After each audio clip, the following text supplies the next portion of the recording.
बहुत सारे बच्चों का ऑस्ट्रेलिया का रिफ्यूज़ हो गया या कनाडा का रिफ्यूज़ हो गया, तो उनको बड़ी कन्फ्यूज़न है कि ऑस्ट्रेलिया रिफ्यूज़ वाला बच्चा न्यूजीलैंड में फाइल नहीं लगा सकता और जो कनाडा रिफ्यूज़ वाला बच्चा है उसको यूएसए में लगाने में दिक्कत आएगी।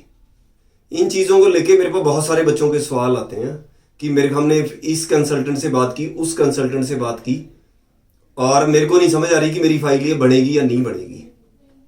100% वीज़ा लगेगा, रिफ्यूज़ल एक बार की बजाय 10 बार भी आ जाए कोई फर्क नहीं पड़ता। पर डिपेंड ये करता है आपके जो आप लगा रहे हो, पिछले जो रिफ्यूज़ल लगा रहे हो उसको पूरा जस्टिफाई कर रहे हो अपने एसओपी के अंदर, और अपने एक एक पेपर को बड़ा देख के लगा रहे हो, सारी चीज़ों को उसकी प्रॉपर एक्सप्लेन करना है पिछले फाइल के बारे में जो आपकी रिफ्यूज़ल आ चुकी है। उसका एक अलग से पैराग्राफ होना चाहिए आपके एसओपी के अंदर ताकि वीज़ा अफसर को अपनी बात आप ढंग से रख सको। और सेकंड चीज़ क्या है, न्यूजीलैंड में और यूएसए के लिए बात कर रहे हैं, जिनके बच्चे 2021 पास आउट हैं, 2020 पास आउट हैं और गैप पड़ चुका है +2 वाले बच्चों का, उनको कई बच्चे जो फाइनेंशियली अफोर्ड कर सकते हैं उनको इकट्ठे 2 कंट्री में भी फाइल लगा सकते हैं। अपने एक पर गैप को पूरी तरह जस्टिफाई करके ही लगाना है। कंसल्टेंट क्या करते हैं कि सच बोलना, सच सुच कुछ नहीं होता। अगर आपने अपने गैप में ये दिखा रहे हो कि मैंने कुछ किया ही नहीं है तो वीज़ा पक्का नहीं आएगा आपका। उसी बच्चे को वीज़ा मिलेगा जो सही से अपने गैप को जस्टिफाई करके फाइल लगाएगा। चाहे आप ग्रेजुएट हो चाहे +2 हो, अपने बिल्कुल भी अपना गैप नहीं छोड़ना, उसको सही से जस्टिफाई करो।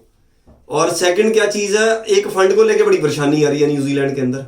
न्यूजीलैंड के अंदर अगर अपने फंड लगा रहे हो, नए फंड भी लगा सकते हो आप, पर उस चीज़ का आपको प्रूफ लगाना है कि मेरे फंड कहाँ कहाँ से कैसे कैसे आए हैं, और वो पैसे का प्रूफ होना चाहिए। चाहे आपकी फसल सेल हुई है, चाहे आपने प्रॉपर्टी सेल की है, या क्या चीज़ है कि अब क्या हो रहा है कि मान लो आपने 2 साल की आपकी स्टडी है न्यूजीलैंड के अंदर, और उसमें करना क्या होता है, $20,000 1 साल का वहां पे लिविंग एक्सपेंस है, तो आपके $40,000 हो गए आपके लिविंग एक्सपेंस के, आपको शो जो करने होते हैं।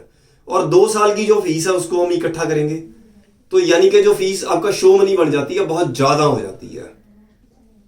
और हमारे पास इतनी शो मनी है नहीं है।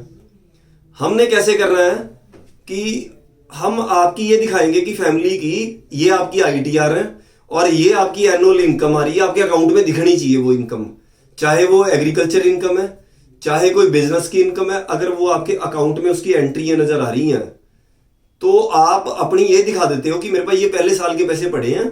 सेकंड ईयर की जो आपकी इनकम और एंट्रियों के बेस पे हम आपकी वीजा अफसर को ये दिखा के कि मेरे पास एनुअल इनकम इतनी आ रही है, उसके बेस पे हम अपने कम फंड के ऊपर भी फाइल लगा सकते हैं। 1 साल के तो फंड होने बड़े ज्यादा कंपलसरी हैं। आप 2 साल का प्रोग्राम लेते हो, 3 साल का प्रोग्राम लेते हो, आप प्रोग्रेसिव दिखा देते हो भाई मेरे पास 30 लाख के फंड मेरे पास हैं, और जो बाकी जो फंड है वो जो है मेरे पास एनुअल मेरी इनकम ये है और इसके हिसाब से मैं ऐसे ऐसे करके इसको पे कर सकता हूँ, नेक्स्ट ईयर तक मेरे पास अरेंजमेंट हो जाएगा पैसे का, तो हम अपनी फाइल लगा सकते हैं। और जो न्यूजीलैंड है वहां पे आप फंड में कोई कंप्रोमाइज नहीं कर सकते। यूएसए में आप 1 दिन पुराने फंड लगा देते हो तो चल जाता है।